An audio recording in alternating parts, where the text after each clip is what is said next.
I selected him as the recipient of the chocolate cake because I knew he favoured it.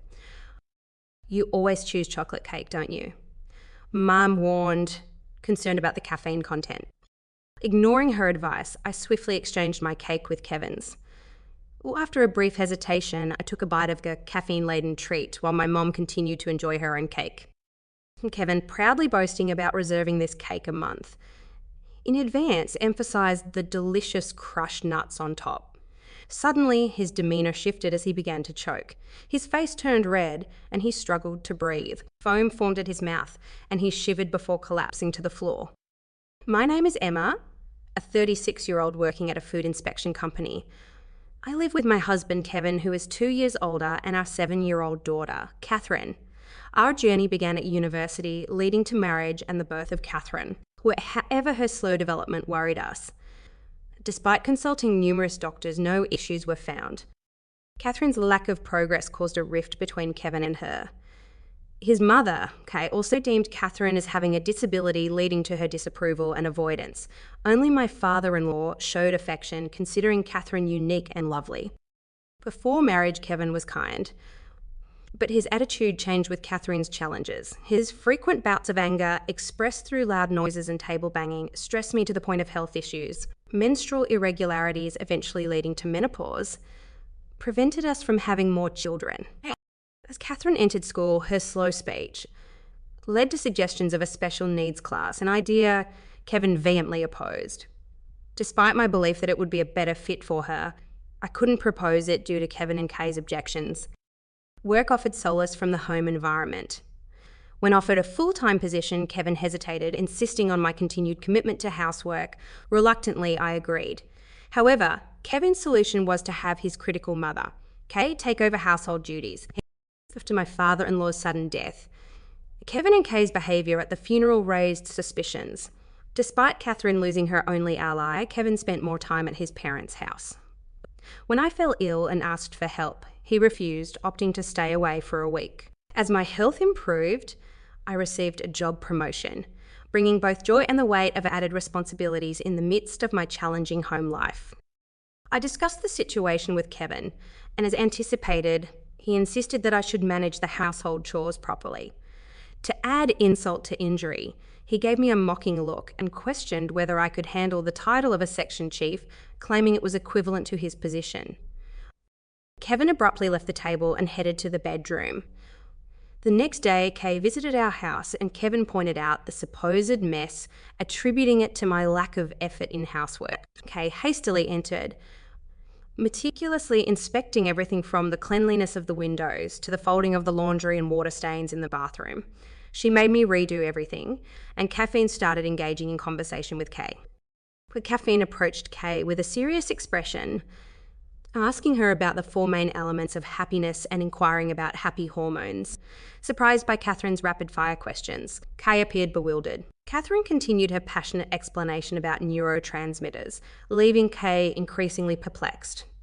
Eventually, overwhelmed by Catherine's focus, a worn-out Kay went home. On my birthday, Kevin, returning from a business trip, surprised me by buying a birthday cake. A first since our marriage, this unexpected act puzzled me, as Kevin had never bought anything for Catherine or me before. During dinner, he showered me with overly sweet words, apologising for leaving household chores to me and promising to help more. Well, Kevin's words made me uncomfortable.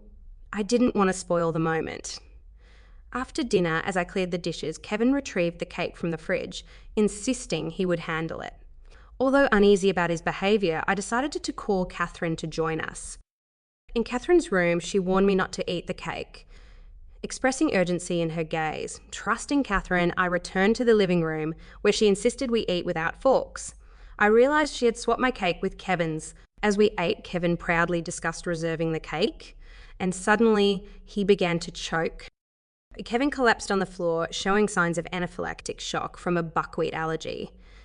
Both Kevin and I were allergic to buckwheat, and it was confusing since we were eating cake that shouldn't contain any buckwheat. In a calm voice, Catherine instructed me to call an ambulance. Following her guidance, I hit Kevin's back to help him expel the cake. At the hospital, Kevin's life was saved, and I wondered how Catherine knew something life-threatening would happen. After completing the hospital admission procedures, I returned home. As soon as I arrived, Catherine showed me a candy wrapper she retrieved from the trash. It was a wrapper for cookies made with buckwheat flour, and Corrine explained that it was from the cake box Dad had bought. According to Seren, the seal on the box was half peeled off. And when she checked the kitchen trash, she found a candy wrapper she'd never seen before. Upon researching online, she discovered it contained buckwheat flour. She then reminded me of Catherine's warning mom. If you eat that, you'll die. The realization hit me hard. If not for caffeine's swift action, I could have been the one eating that potentially harmful cake. The thought of being the one on the hospital bed sent chills down my spine. As fear and suspicion crept in, I considered involving the police. However, caffeine's words made me reconsider. If Dad was the one who collapsed, informing the police might make me a prime suspect. A feeling of despair overcame me, and Caffeine assured me that she would handle it. She ventured into Kevin's study, defying his strict instructions, and began searching for evidence. To my surprise, Caffeine found a notebook in a drawer that detailed a shocking revelation. My father-in-law had been victimised in a similar manner. The notebook described the plan to mix crushed buckwheat flour cookies with sprinkles. Even more disturbingly, Kay was implicated in this terrifying scheme. They were conspiring together, and at the bottom of the page, it ominously read, "Next is Emma's birthday." My hands involuntarily tightened around the notebook, and Caffeine, noticing my anger, reassured me that everything would be okay. Catherine shook her head regretfully, explaining that the notebook might not be admissible as evidence. If Kevin and Kay claimed it was just fantasy, the case would likely be dismissed. The lack of concrete evidence made me feel helpless, and Caffeine, sensing my frustration, held my hand firmly, promising to find the evidence and protect me. Determined to seek justice, Catherine and I began preparing for the final showdown. Our plan was to lure Kay into our house under the pretense of learning how to cook Kevin's favourite dish. While Kay taught me in the kitchen, Caffeine discreetly searched her bag and found the buckwheat cookies. With one cookie in hand, we took it to my workplace for a composition test. Several days later, as Kevin was discharged from the hospital, I informed Kay that I was preparing a celebration for his recovery. I asked her to pick him up, and while waiting, Catherine and I prepared his favourite dishes, including the potentially tainted cookie. As Kevin and Kay returned, we welcomed them to the table, where the atmosphere quickly shifted. Kevin whispered something to Kay, and they both seemed puzzled. It appeared that our plan was beginning to unfold, and I steeled myself for the confrontation ahead. As she released the fried chicken she held with her chopsticks, she seemed oblivious to the fact that it slipped from her grasp. The tension in the room intensified as Kevin and Kay refrained from touching the food. Deliberately, I engaged Kevin in conversation, inquiring about the seasoning. "Oh, I guess I can't make it as good as your mother does," he mumbled, glancing down.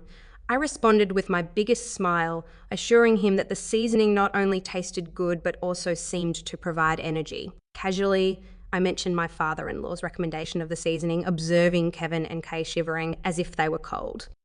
Catherine, undeterred, sprinkled the seasoning over their rice. In protest, Kevin swatted away Catherine's hand, expressing concern about adding something suspicious.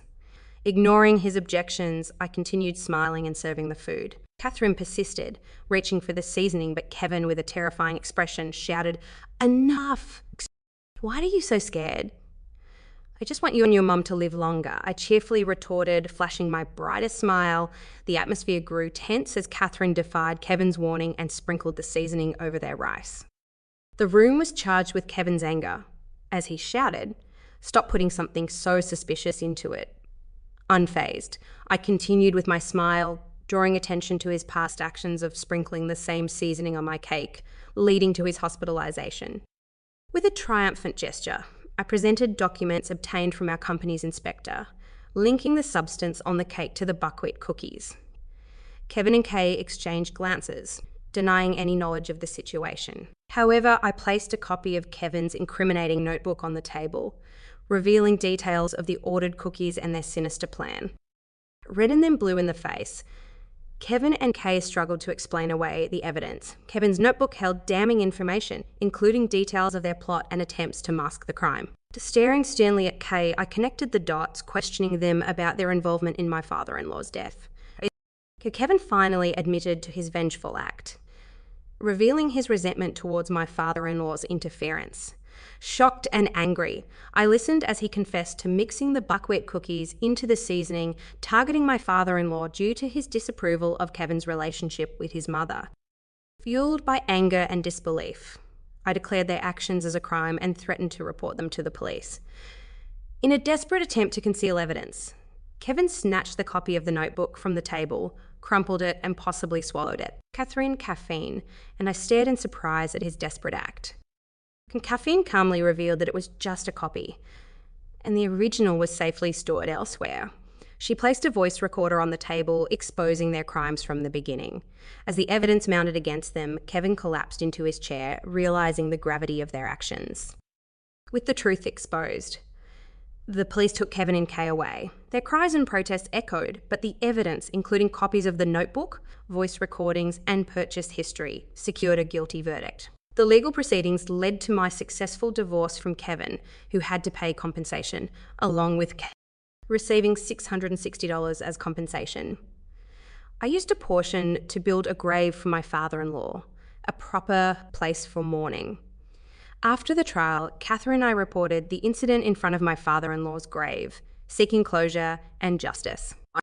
Later, Catherine shared an IQ test result, revealing her score of 135. Surprised and impressed, I learned about her enrollment in a school for gifted children, where she flourished in an environment that allowed her to study what she loved. Our life together became enriching, filled with happiness and improved well-being. Despite the challenges, living with Catherine proved enjoyable, and our smiles never faded.